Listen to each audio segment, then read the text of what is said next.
Minha própria mãe estava sentada na minha frente em um tribunal, tentando convencer um juiz a tirar de mim o direito de cuidar da minha própria vida. Ela me abandonou quando eu tinha 7 anos e desapareceu por 15 anos inteiros sem fazer uma única ligação. E agora tinha voltado, não para pedir desculpas, não para reconstruir nossa relação, mas para afirmar diante de um juiz que eu era mentalmente estável demais para administrar minha conta bancária, dirigir meu carro ou morar no apartamento que eu mesma paguei com meu dinheiro. O advogado dela estava ali, com um sorriso confiante, como se o resultado já estivesse decidido. O que ele não imaginava era o que estava prestes a acontecer. Meu nome é Teia Warren, tenho 28 anos, e esta é a história de como minha mãe tentou tirar tudo o que eu conquistei, e acabou perdendo muito mais do que imaginava. Se você está assistindo, se inscreva no canal e me conta nos comentários de onde você está acompanhando.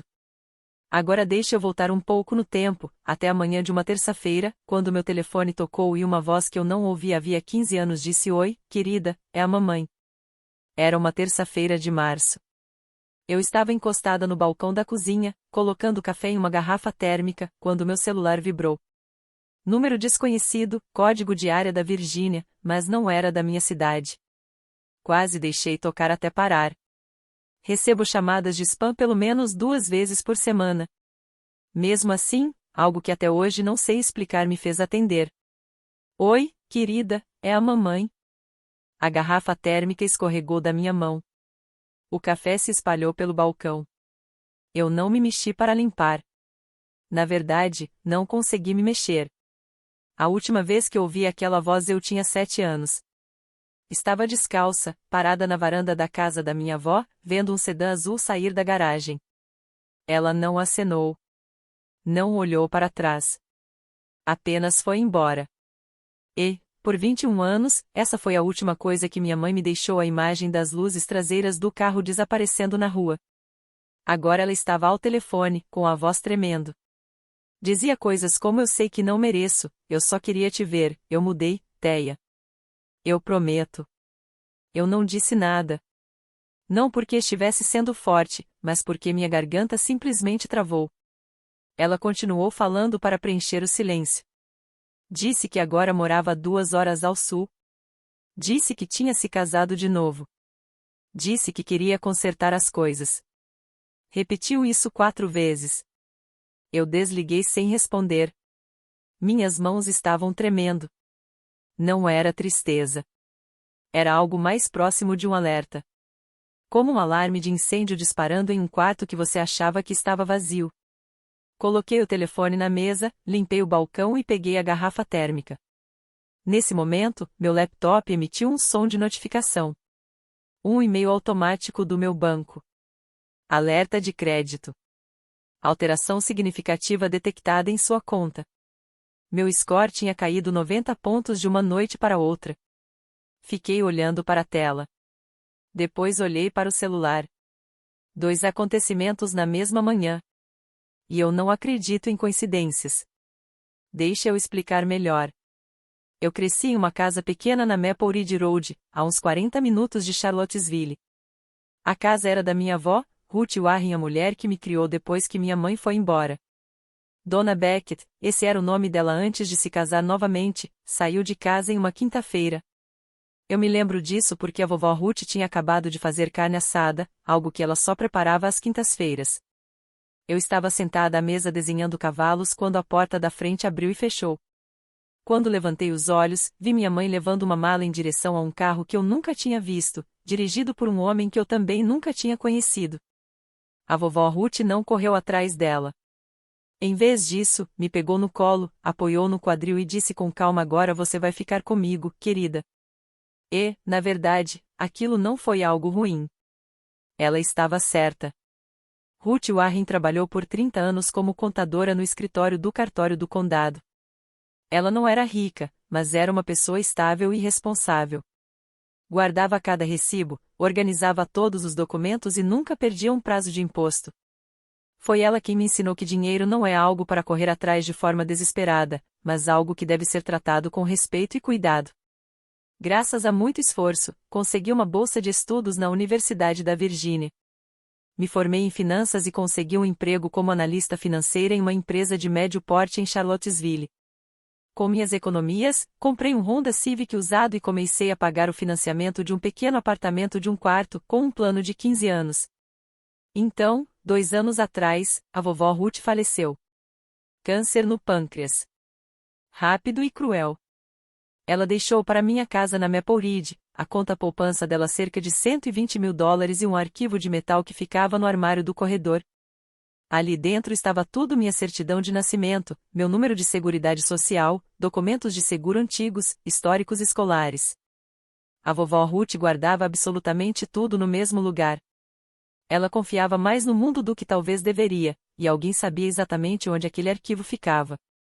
Naquela mesma noite, sentei na minha mesa e puxei meu relatório de crédito completo.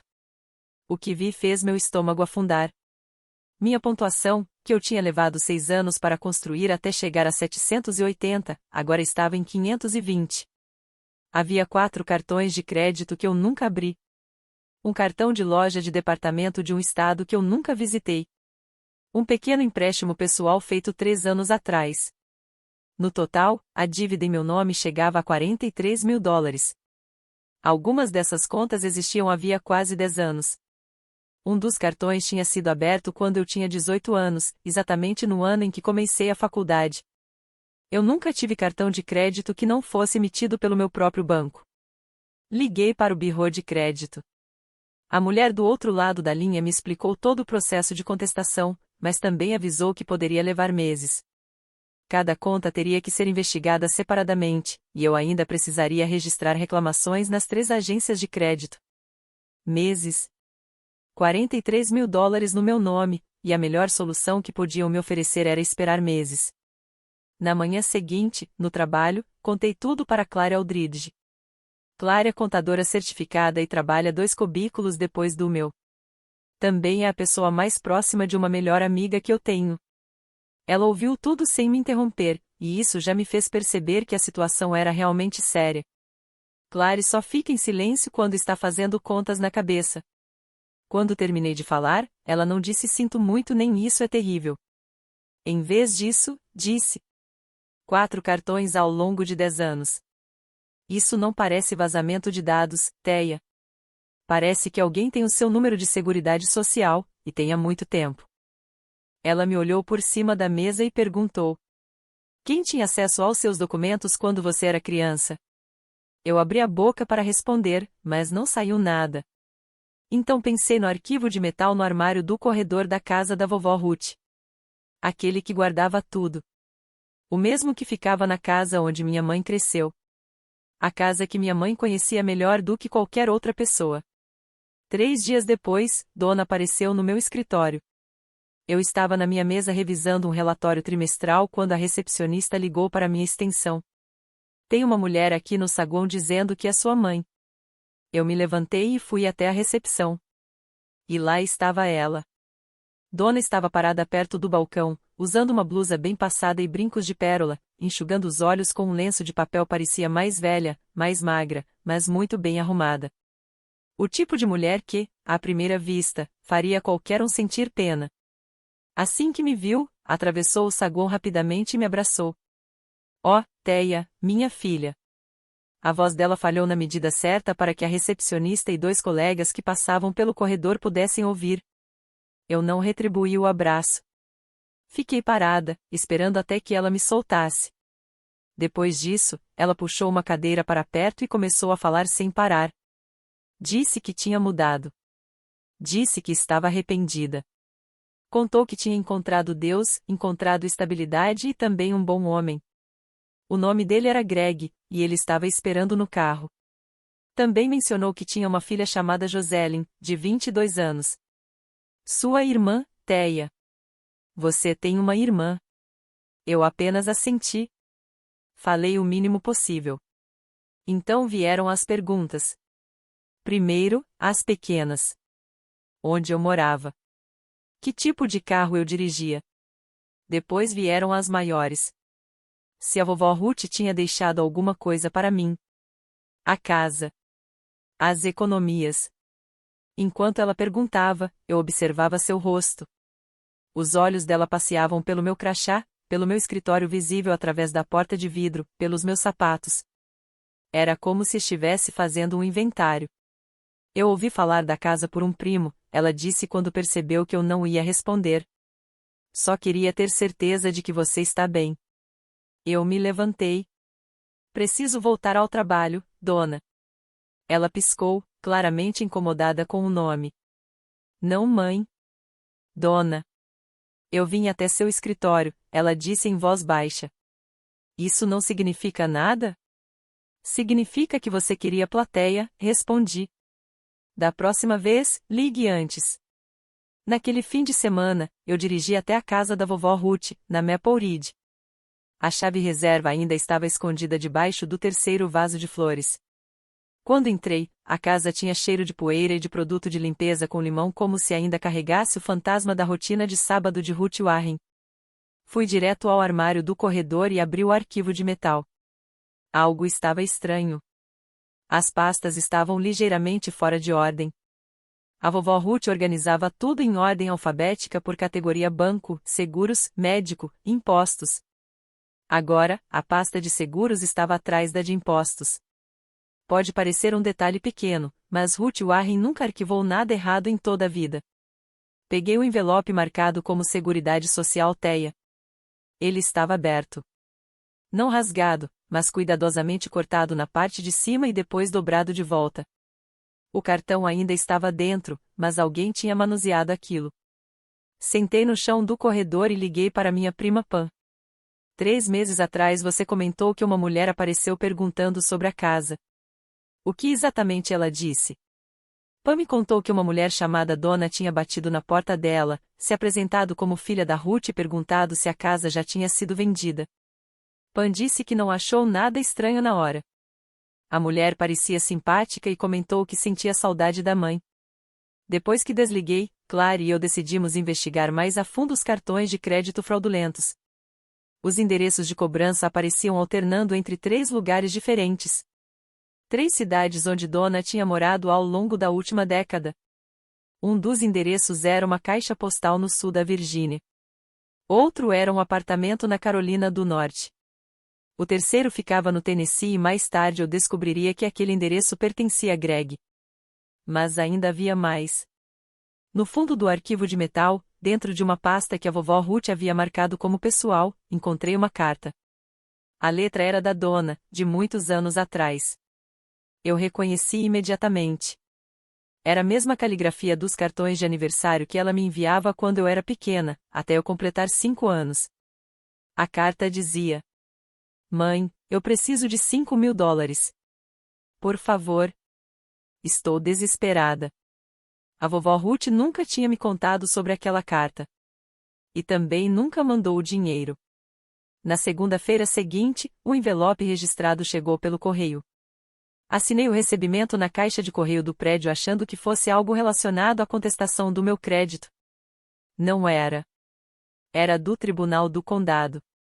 Dentro havia uma petição formal de tutela legal, registrada por Dona Marsh, também conhecida como Dona Beckett.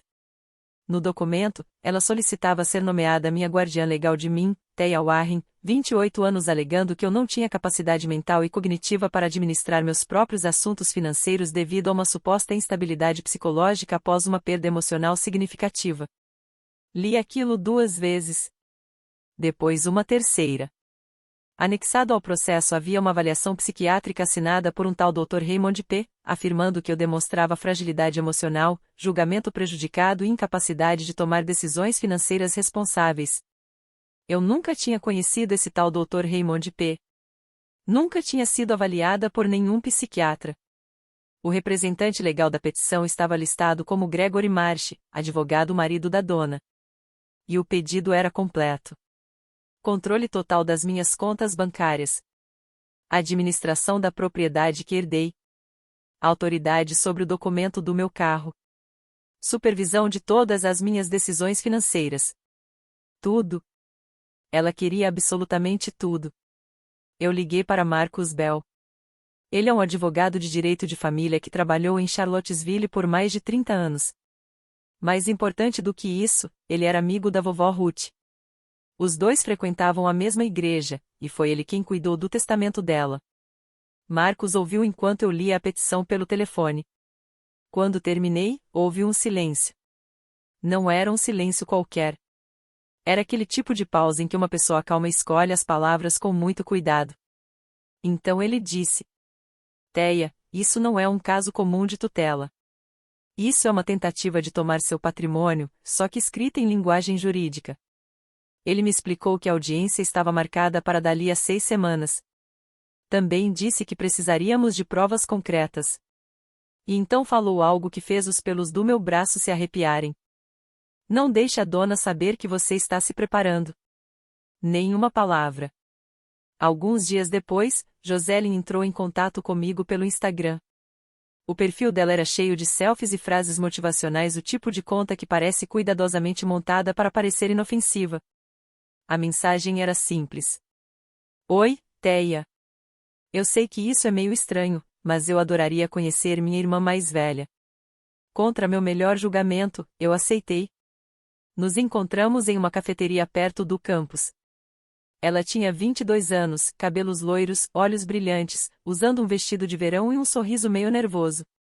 Ela pediu um latte gelado e começou a falar quase imediatamente. Comentou sobre como Dona podia ser difícil de lidar. Minha mãe é muito intensa, ela disse, revirando os olhos, como se aquilo fosse o começo de uma cumplicidade entre nós. Confie em mim, eu entendo. As palavras soaram calmas, mas logo as perguntas começaram a mudar de tom. Ela começou a questionar sobre como eu estava lidando desde a morte da minha avó, se eu estava conseguindo me organizar financeiramente e se já tinha pensado em buscar algum tipo de ajuda profissional. Não havia julgamento nas palavras dela, cada pergunta caía com precisão cirúrgica. Ela não estava apenas conversando, estava construindo um caso. Mantive minhas respostas neutras: estou bem, o trabalho está indo bem, eu consigo me virar. Quando Joselyn se levantou para ir ao banheiro, o celular dela vibrou na mesa. A tela acendeu, mas eu não toquei no aparelho, não precisava. A notificação era clara: mãe, ela disse alguma coisa sobre o apartamento? Olhei para a mensagem por alguns segundos e depois desviei o olhar. Quando Joselyn voltou, sorria novamente e comentou como a conversa tinha sido agradável, sugerindo que deveríamos nos encontrar de novo. Concordei, sorri de volta e terminei meu café. Fiquei sentada no carro por 5 minutos antes de ligar o motor, com as mãos firmes e a mente clara. Fiquei consciente de que Joselyn não estava ali para conhecer a irmã, ela estava em missão, e agora eu sabia exatamente o que aquela família estava tentando fazer. O escritório de Marcus Bell ficava no segundo andar de uma antiga casa vitoriana convertida na Main Street, com estantes do chão ao teto, um abajur de latão sobre a mesa e uma foto emoldurada dele com a vovó Ruth em um evento da igreja. Clary, Marcus e eu nos sentamos ao redor da mesa de conferências. Clary abriu o laptop e virou a tela na nossa direção, mostrando que havia descoberto 11 cartões de crédito, 3 empréstimos pessoais, totalizando uma dívida de $87 mil. Cada conta havia sido aberta usando meu número de seguridade social, e todos os endereços de cobrança correspondiam a locais onde Dona Marcia havia morado nos últimos 12 anos. Marcus escrevia em seu bloco amarelo em silêncio, enquanto Clary continuava explicando. Ela tinha cuidado de manter os pagamentos mínimos na maioria das contas, apenas o suficiente para mantê-las ativas sem disparar alertas de fraude. O cartão mais antigo havia sido aberto quando eu tinha apenas 14 anos, na 9ª série, aprendendo álgebra, enquanto minha mãe gastava dinheiro em meu nome em outro estado. Marcus então colocou a caneta sobre a mesa e explicou a estratégia: não deveríamos mostrar nossas cartas antes da audiência. Deixaríamos Dona apresentar sua petição primeiro à mãe enlutada, a cuidadosa, e só depois responderíamos, não apenas para contestar a tutela, mas para mostrar ao tribunal quem realmente era incapaz de administrar as finanças. Ele deslizou um formulário pela mesa, um relatório de roubo de identidade da FTC, que deveríamos registrar naquele mesmo dia, além de abrir um boletim na polícia local, garantindo um número de processo oficial. Assinei, e Clary imprimiu toda a linha do tempo do crédito. Marcus colocou tudo em uma pasta Manila e acrescentou mais uma coisa: o psiquiatra que assinou a avaliação de Dona, Dr. Raymond Poole, teria sua licença verificada. Olhando por cima dos óculos, ele disse que se aquela avaliação fosse fraudulenta, não se trataria apenas de uma petição ruim, mas de um crime. Naquela noite, Dona postou uma foto minha no Facebook, iniciando mais um capítulo dessa batalha que eu sabia que estava longe de terminar. Eu tenho 5 anos e estou sentada em um triciclo. A legenda da foto dizia: luto todos os dias para proteger minha filha. Uma mãe nunca para de amar. 300 comentários, todos de simpatia, todos para ela. Preciso fazer uma pausa aqui porque sei que muita gente está pensando por que você não bloqueou e simplesmente ignorou? Acredite, eu me perguntei isso todos os dias. Mas quando alguém entra com uma petição legal contra você, não dá para simplesmente fingir que não existe. Se você não comparecer, o tribunal decide por padrão e ela vence. Então me diga, se a mãe que te abandonou há 21 anos voltasse com um processo, o que você faria? Escreva sua resposta nos comentários.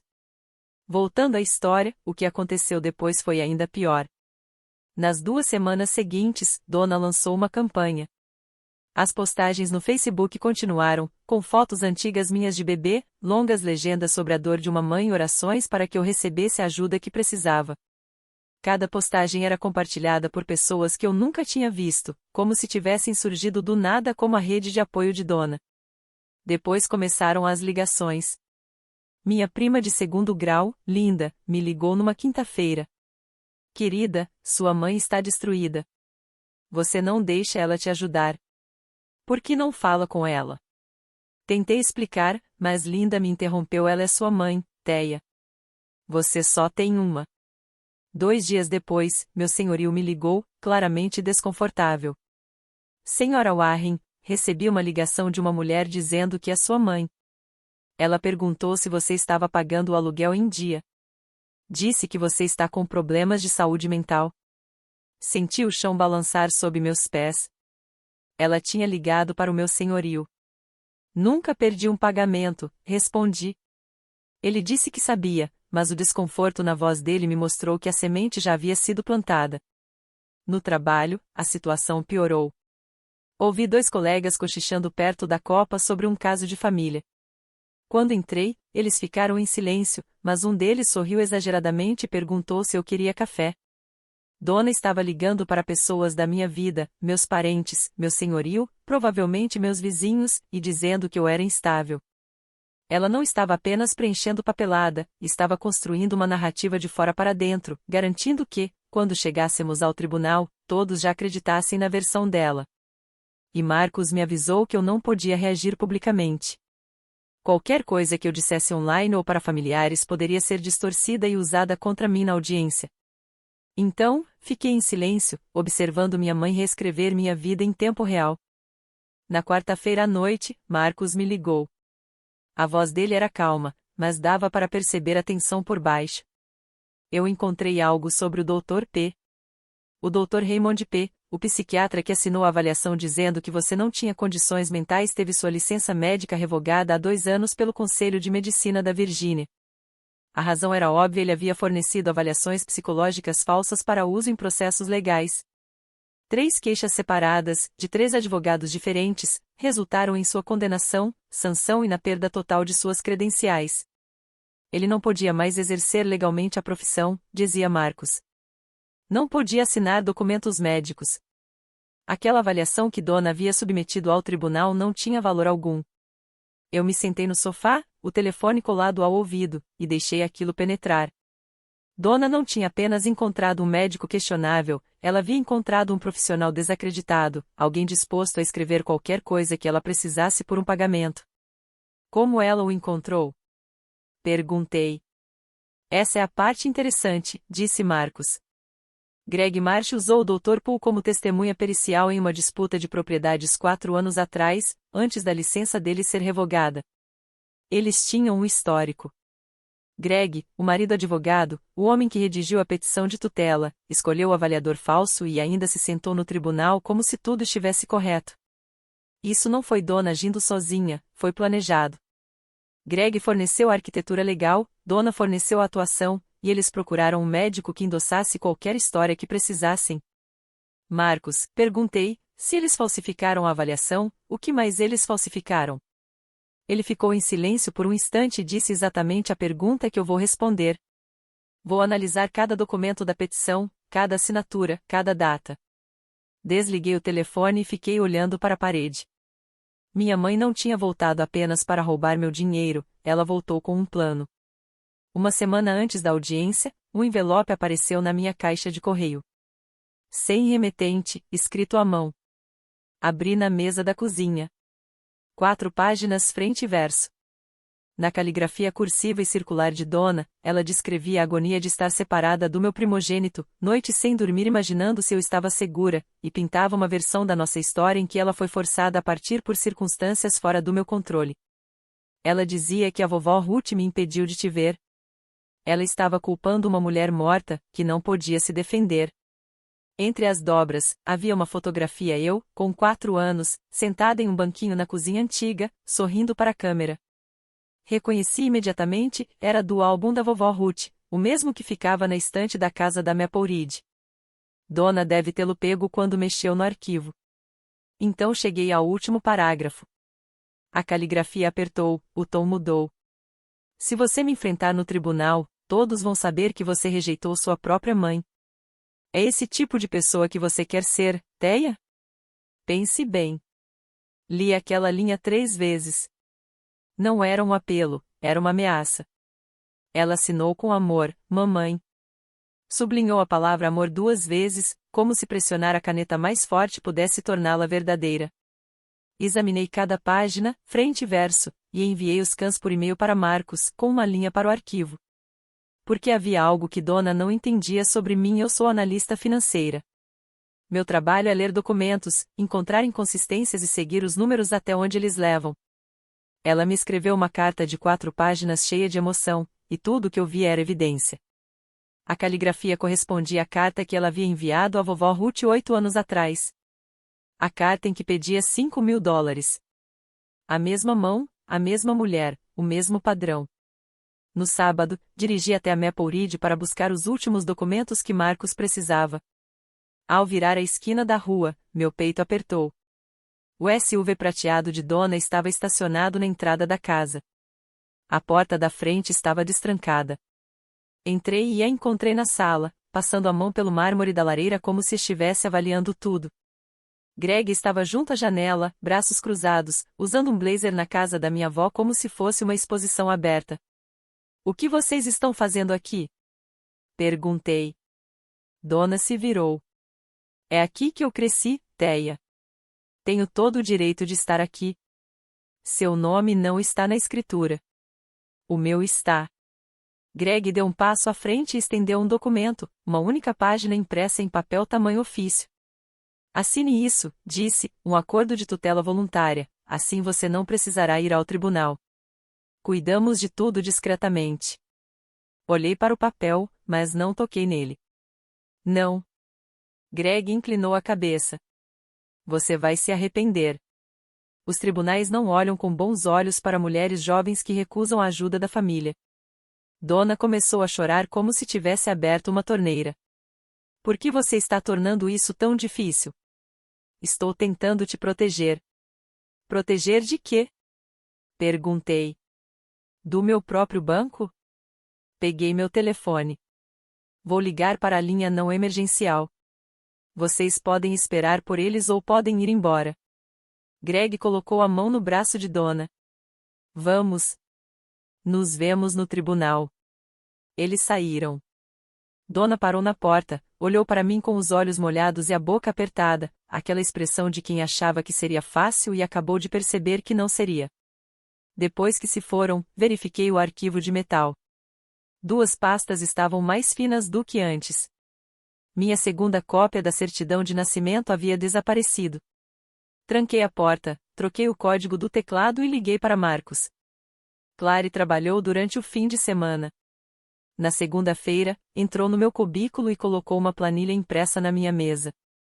11 linhas, codificadas por cores, com anotações, toda a linha do tempo detalhada. Aqui está, disse. Cada conta fraudulenta, data de abertura, limite de crédito, saldo, endereço de cobrança e onde Dona morava na época. Examinei as colunas. O primeiro cartão havia sido aberto quando eu tinha 14 anos. Um cartão de loja de varejo com limite de $500, enviado para uma caixa postal em Roanoke. O mais recente havia sido aberto 6 meses atrás. Um Visa com limite de $12.000, enviado para um imóvel alugado em nome de Greg. Algumas aplicações foram feitas online. Clary disse que conseguiu cruzar os endereços de IP em 3 delas. todos vindos de regiões onde Dona estava residindo. Ela tocou em uma linha destacada em vermelho. Essa foi aberta 3 semanas após o funeral da sua avó. Fitei a data. 3 semanas. Ruth Warren mal havia sido enterrada. As flores em seu túmulo ainda não tinham murchado, e Dona já estava abrindo uma nova linha de crédito em meu nome. Clary continuou explicando que ela pagava apenas o mínimo, o suficiente para manter as contas ativas e os alertas silenciosos. Sabia exatamente o que estava fazendo há mais de uma década. O total chegava a $87.000. Não de uma vez, mas aos poucos, ao longo dos anos, em diferentes estados, por dezenas de pequenas cobranças projetadas para nunca acionar um alerta. Clary me olhou nos olhos e disse: Teia, isso não é impulsivo. Isso é um sistema. Eu assenti. Peguei a planilha e a deslizai para dentro da pasta Manila junto com todos os outros documentos: o relatório da FTC, o número do boletim de ocorrência, a pesquisa sobre o Dr. Poole, a carta digitalizada. Mais uma coisa, disse Clary, apontando para o cartão que Dona abriu depois do funeral. Ela esgotou o limite em apenas 8 semanas. Todas em saques de dinheiro. Cada uma delas.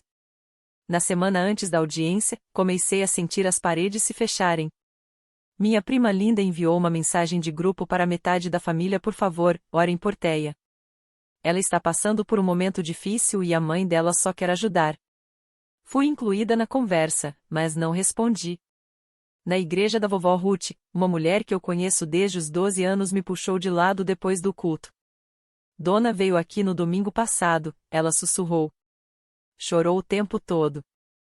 Ela disse que você está a afastando. Apertou minha mão como se eu fosse quem precisasse ser corrigida. No trabalho, os cochichos ficaram mais evidentes.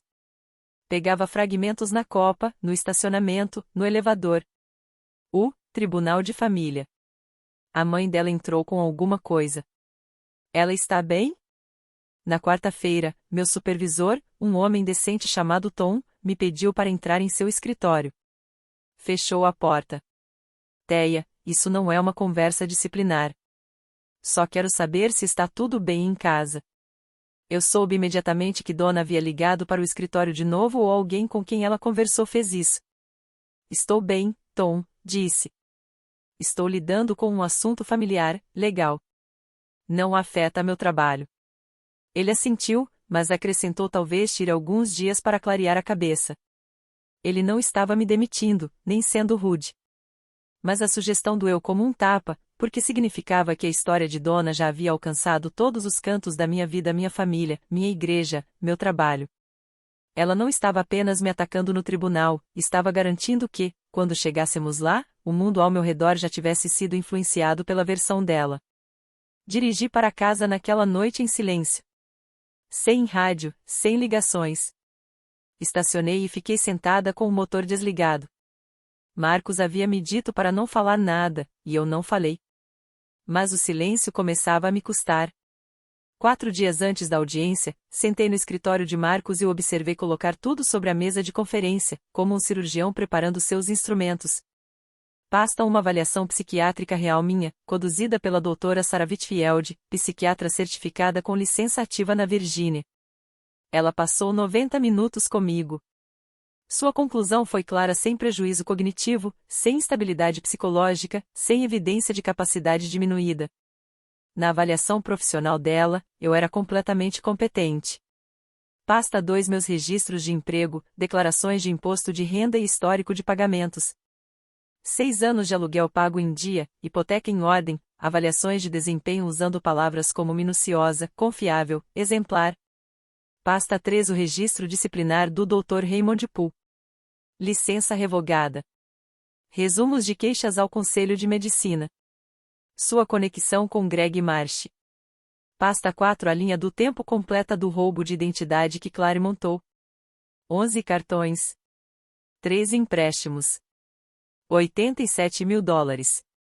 Endereços. Datas. Cruzamento de IPS. Pasta 5: relatório da FTC sobre roubo de identidade. O número do boletim de ocorrência. Confirmações oficiais do Bureau de Crédito. Marcos ajeitou as bordas da pilha de pastas e me olhou.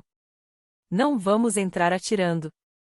Deixamos eles construir o caso. Depois, colocamos tudo na mesa e deixamos que o juiz tire suas próprias conclusões. Ele fez uma pausa. Teia, também solicitei os registros financeiros pessoais da dona. Se ela usou seu CPF para pegar empréstimos, vai aparecer nos próprios arquivos dela. Eu assenti. Minhas mãos não tremiam. Mais uma coisa, ele disse. Não estamos apenas tentando derrubar a petição. Vamos dar ao tribunal motivos para encaminhar isso para investigação criminal. Ele segurou meu olhar. Sua avó me pediu para cuidar de você se algo acontecesse. Eu dei minha palavra a ela. Assinei o último documento. A tinta estava firme. Em 4 dias, eu entraria naquele tribunal, e eu não seria a pessoa julgada. Na noite antes da audiência, fui até a Maple Ridge. Não precisava pegar nada, tudo estava nas pastas. Eu só precisava estar ali. A casa estava silenciosa. Caminhei devagar pelos cômodos. A cozinha, onde Ruth me ensinou a fazer pão de milho. A sala, onde assistíamos Jeopardy toda noite. O armário do corredor, onde ficava o arquivo de metal, agora meio vazio, com o conteúdo redistribuído em pastas legais e fichários de evidências. Sentei no sofá e olhei para a foto emoldurada na mesa lateral. Ruth, com 60 anos, no jardim, olhando para o sol com tesouras de poda nas mãos. Ela parecia irritada e magnífica ao mesmo tempo. Depois, abri a gaveta da escrivaninha. Canetas, elásticos, uma lupa que Ruth usava para ler letras pequenas e, no fundo, um pedaço de papel amarelado nas bordas, com a caligrafia dela Teia, tudo nesta casa é seu. Não deixe ninguém dizer o contrário. Não era um testamento, nem um documento legal. Apenas um bilhete. Talvez ela tenha escrito numa terça-feira e esquecido. Talvez tenha sido para eu encontrar. De qualquer forma, aquelas palavras atingiram um lugar em mim que eu nem sabia que ainda estava sensível. Dobrei o bilhete e coloquei no bolso da jaqueta. Às 23 horas, meu celular vibrou. Uma mensagem de Dona: ainda não é tarde para resolver isso em particular, Teia. Pense no que a vovó gostaria. Ela invocou o nome de Ruth. A mulher que me abandonou há 21 anos. A mulher que me criou na ausência dela. A mulher que nunca enviou aqueles $5.000. Essa foi a última linha que ela deveria ter cruzado. Coloquei o despertador para as 6 da manhã. Apaguei as luzes e, pela primeira vez em semanas, dormi sem sonhar. A sala do tribunal era menor do que eu esperava. Nada de mármore, nada de galeria, apenas uma sala com painéis de madeira no terceiro andar do Fórum do Condado, luzes fluorescentes, uma dúzia de fileiras de bancos de encosto duro e o banco onde a juíza Patrícia Holt se sentava alta e imóvel, com os óculos apoiados no nariz. Dona estava à mesa da petição, à esquerda. Vestia um vestido preto simples, sem joias, exceto uma corrente fina de ouro. Seus olhos já estavam vermelhos. Um lenço dobrado estava cuidadosamente na mão esquerda. Ela parecia uma mulher esculpida pela dor. Greg estava ao lado dela, com a pasta aberta, bloco de notas cheio de anotações. Ele acenava para o escrivão da juíza como se fizesse aquilo toda semana.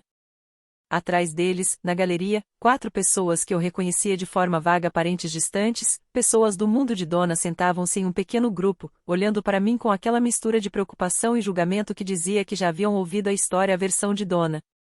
Jocelyn estava no final da segunda fila, mãos entrelaçadas, olhando para frente.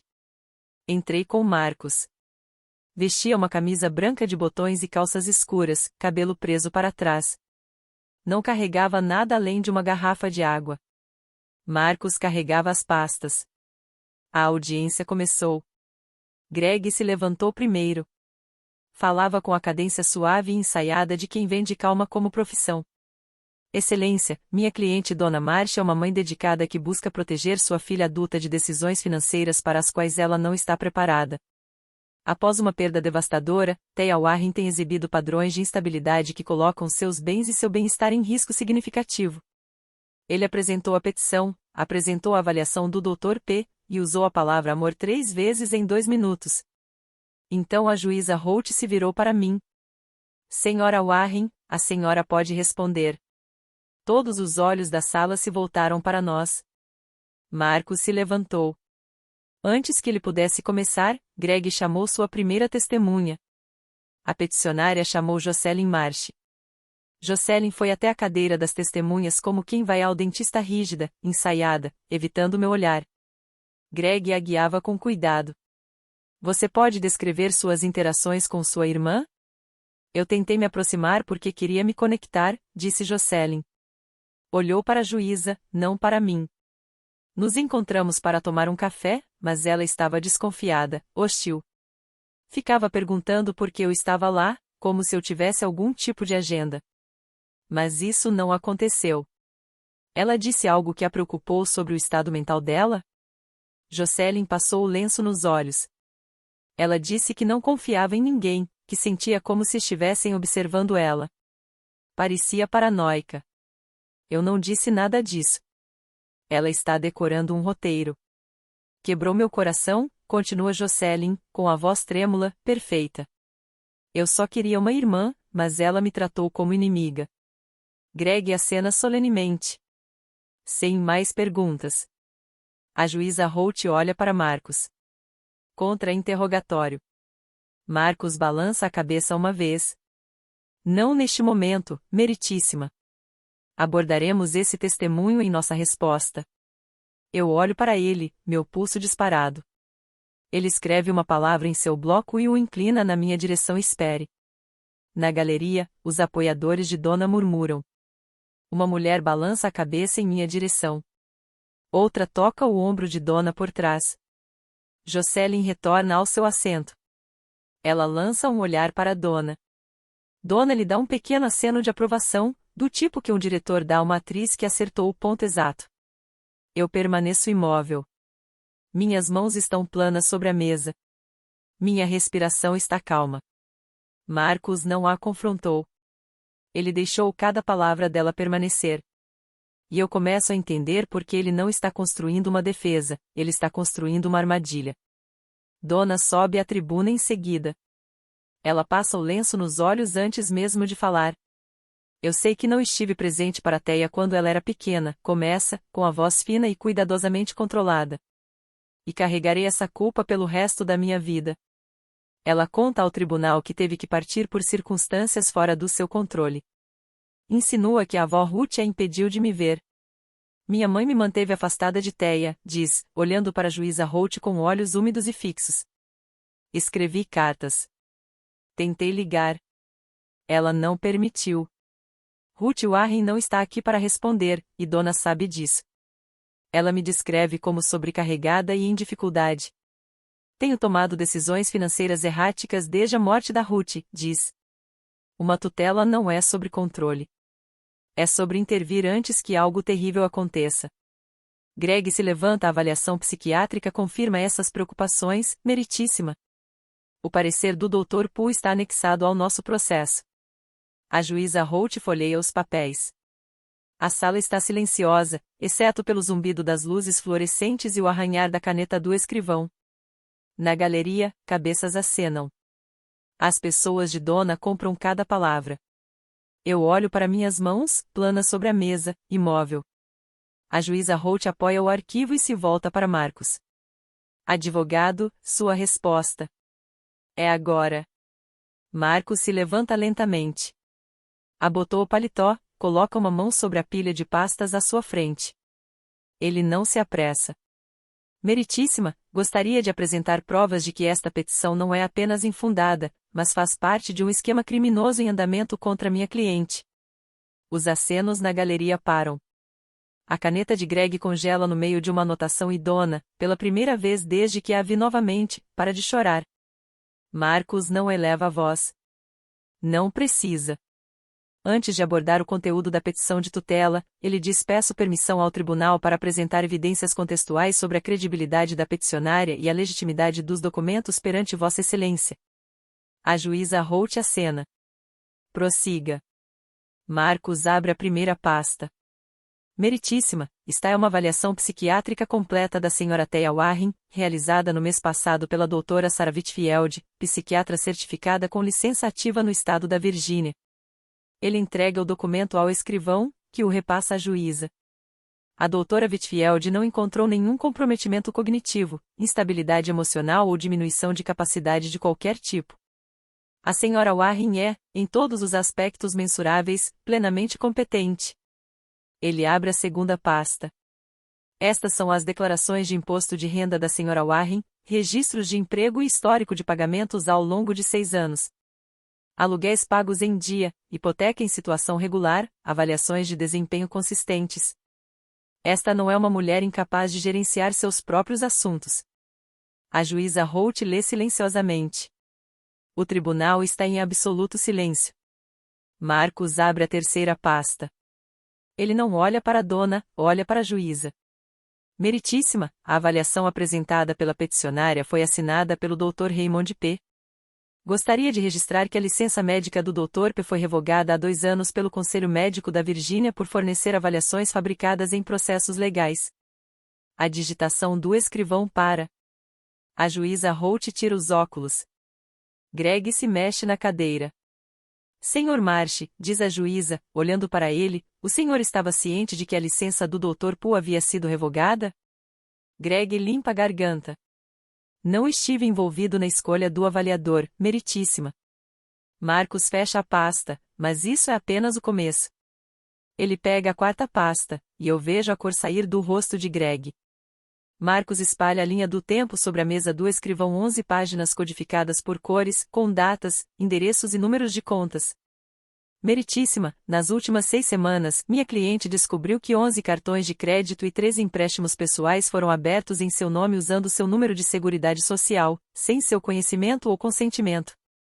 A dívida total fraudulenta ultrapassa $87.000. Ele passa os detalhes para a juíza, cartão por cartão, ano por ano. A primeira conta foi aberta quando a senhora Warren tinha 14 anos. A mais recente, há 6 meses. Todos os endereços de cobrança correspondem a residências ocupadas pela peticionária, Dona Marsh, ou por seu marido, Gregory Marsh. Ele faz uma pausa, deixando a sala absorver a informação. Minha cliente registrou um boletim de identidade na Comissão Federal de Comércio.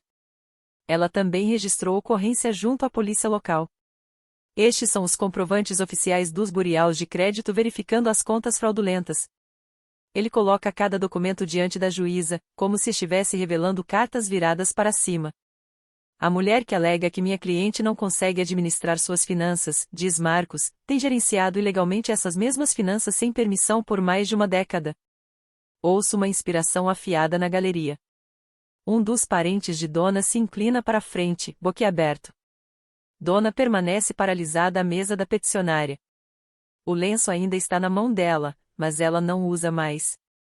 Então Marcos tira mais uma página da pasta. Este cartão de crédito, meritíssima, um Visa terminado em 4.471, foi aberto 3 semanas após a morte da avó da senhora Warren, Ruth Warren.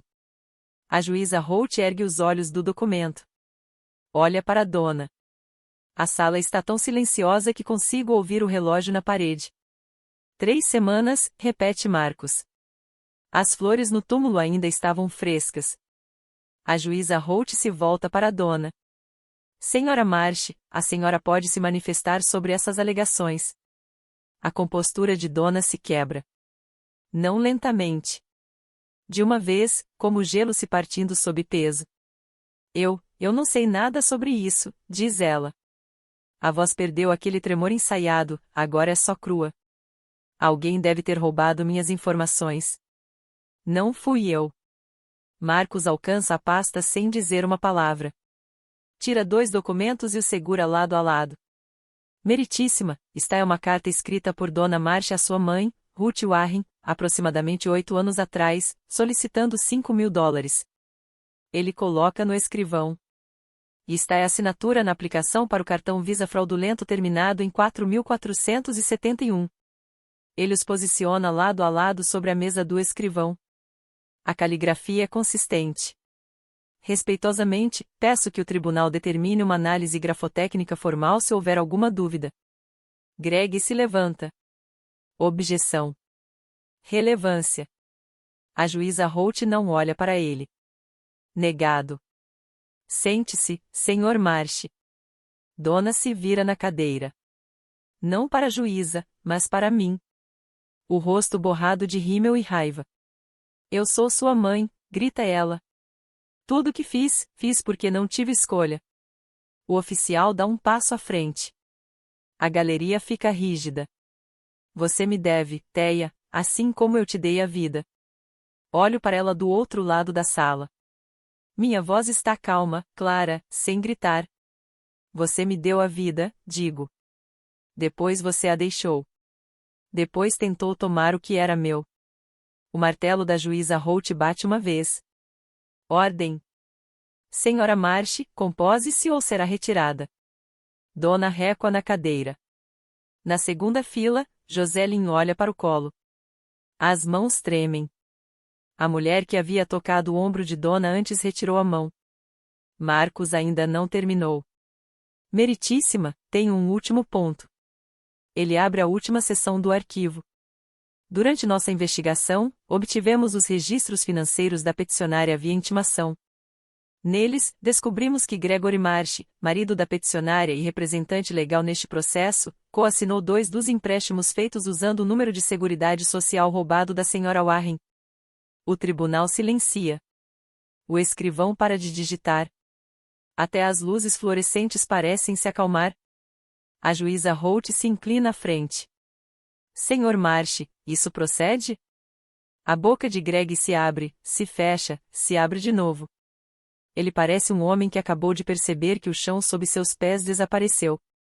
Meritíssima, esses empréstimos foram ele para. Começa de novo. Gostaria de solicitar um intervalo. Negado. A voz da juíza Holt é firme e sem emoção. O senhor está representando a peticionária em um caso de tutela enquanto possivelmente é cúmplice em fraude de identidade contra a parte demandada. O tribunal leva isso muito a sério. Ela se volta para o oficial. Registre isso para encaminhamento à ordem dos advogados da Virgínia para investigação. Greg se senta. Não toca mais em seu bloco de anotações. E então acontece algo que ninguém esperava. Joselyn se levanta na galeria, a voz pequena, mas firme. Eu não sabia de nada disso. A sala se volta. A cabeça de Dona se vira rapidamente para a filha. Mamãe me disse que a Teia estava mentalmente doente, diz Joselyn. Ela me disse exatamente o que falar. Me treinou por 2 dias. Eu achei que estava ajudando. Ela me olha. Os olhos vermelhos, mas não de atuação, de algo que acontece quando a realidade se rearranja diante de você. Desculpe, Teia. Eu não sabia. Dona agarra o braço de Joselyn.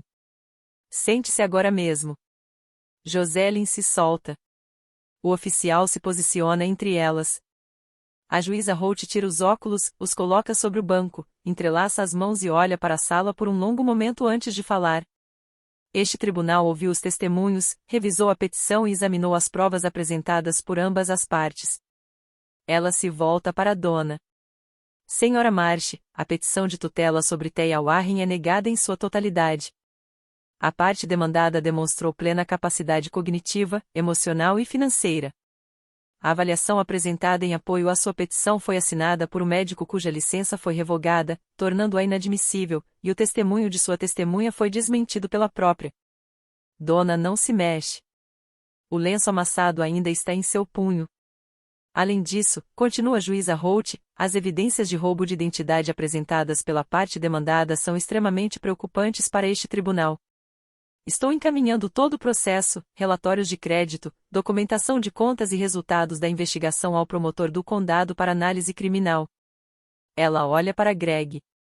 Senhor Marsh, sua possível participação nas contas fraudulentas será encaminhada à ordem dos advogados da Virgínia, e recomendo fortemente que o senhor contrate advogado separado. Greg permanece olhando para a mesa. Finalmente, a juíza diz: estou emitindo uma ordem de restrição temporária. Senhora Dona Marsh, Senhor Gregory Marsh e Senhora Joselyn Marsh estão proibidos de contatar, visitar ou se comunicar com Teia Warren por qualquer meio. Esta ordem entra em vigor imediatamente. O martelo bate. O som ecoa na pequena sala como um ponto final. O oficial acompanha a Dona até a porta. Ela se vira uma vez, olha para mim e sussurra quase para si mesma: ela é minha filha. A porta se fecha atrás dela. Marcos coloca a mão no meu ombro. Acabou, Teia. Eu coloco a mão no bolso do casaco e sinto a nota dobrada. A caligrafia de Ruth ainda está lá. Não choro. Respiro. 2 semanas após a audiência, os dominós começam a cair. O promotor do condado analisa o encaminhamento e abre uma investigação formal. Em um mês, Dona Marcia é acusada sob leis federais de roubo de identidade, 11 acusações de uso fraudulento de número de seguridade social e 3 de fraude de crédito. As acusações carregam uma pena potencial combinada de 5 a 15 anos. A situação de Greg se desenrola separadamente, mas de forma igualmente completa. A Ordem dos Advogados da Virgínia suspende sua licença enquanto a investigação continua. 3 dias depois, um antigo cliente apresenta uma nova queixa ética. Aparentemente, os problemas de Greg não começaram com meu caso. Na casa de Maple Ridge, eu troco as fechaduras, instalo uma trava extra e coloco uma câmera de segurança na porta da frente. Não porque estou com medo, mas porque cansei de deixar portas abertas. Meu crédito começa um lento processo de recuperação. Com o relatório da FTC e o encaminhamento judicial registrados, os bureaus de crédito começam a remover as contas fraudulentas, uma a uma. Clary me atualiza semanalmente. 2 contas a menos. Minha pontuação sobe para 580. Agora, os parentes, aqueles que me chamaram de ingrata, que mandaram versículos da Bíblia sobre honrar a mãe, começam a entrar em contato. A prima Linda deixa um recado de voz: Teia, querida, eu não fazia ideia. Sinto muito. Eu escuto uma vez e não retorno a ligação. Tem mais uma coisa. Durante a revisão da atividade financeira de Dona pelo promotor, descobriram mais 2 cartões de crédito abertos em meu nome, ambos solicitados na semana anterior à audiência. Saques em dinheiro, limites máximos. Ela não estava apenas lutando pela tutela. Ela tinha um plano de reserva, drenando o que podia antes que a janela se fechasse. E eu fico olhando para a notificação do birô de crédito pensando que ela nunca parou. Nem por 21 anos. Nem mesmo quando estava naquela sala de audiência chorando sobre o quanto me amava. Em um sábado de fim de primavera, levo uma caixa de produtos de limpeza para Maple Ridge e passo o dia inteiro na casa. Lavo as janelas, varro a varanda, limpo os armários da cozinha com o limpador de limão que Ruth sempre usava. Encontrei 2 garrafas debaixo da pia, como se ela soubesse que eu precisaria delas algum dia. Esvazio completamente o arquivo e reorganizo tudo em um novo sistema: cópias digitais, drives criptografados, um cofre trancado no armário do quarto. Chega de confiar no mundo do jeito que Ruth confiava. Eu a amo por isso, mas não vou repetir. No gavetão da comoda, encontro uma fotografia que nunca tinha visto. Ruth me segura quando eu era bebê, não devia ter mais que 6 meses. Ela olha para mim, e seu rosto tem uma expressão que só consigo descrever como ternura feroz, como se já tivesse decidido que lutaria contra o mundo por mim. Coloco a foto no balcão da cozinha e encosto no fogão. Às 16 horas, Clary chega na entrada com uma garrafa de vinho e uma sacola de comida tailandesa do restaurante perto do nosso escritório. Ela não pergunta como estou. Apenas levanta a sacola e diz: pede se é com limão extra. Comemos na varanda. O sol está se pondo e a luz deixa tudo com tons de cobre. Clary me conta sobre um cara com quem tem trocado mensagens. Eu falo que o corrimão da varanda precisa ser trocado. Coisas normais, pequenas coisas. Você vai se mudar para cá? Ela pergunta. Acho que sim, respondo. A casa rende quando o vento aumenta, nos mesmos lugares de sempre. Sempre rangeu. A porta da tela ainda trava. O jardim está tomado pelo mato. Mas é meu. Não porque Ruth tenha deixado para mim, mas porque eu lutei para mantê-lo. Marcos liga numa terça-noite, algumas semanas depois da audiência. A voz dele tem aquela segurança de quem riscou algo de uma lista longa. Tenho notícias, ele diz. O encaminhamento da juíza levou a uma revisão de como as petições de tutela são processadas no nosso condado. Agora vão atualizar os protocolos de verificação, e a avaliação das credenciais dos médicos será obrigatória antes de qualquer audiência de tutela. Encosto-me na porta da cozinha. Por causa do meu caso, por causa do seu caso, não vai resolver tudo, mas vai dificultar que alguém faça o que a dona fez. Olho para a sala, para a foto emoldurada de Ruth sobre a mesa lateral, aquela segura tesoura de poda. Ela ficaria feliz em ouvir isso. Marcos fica em silêncio por um momento. Depois diz: Ruth ficaria orgulhosa de você, Teia. Tenho certeza disso. Sinto algo mudar no peito.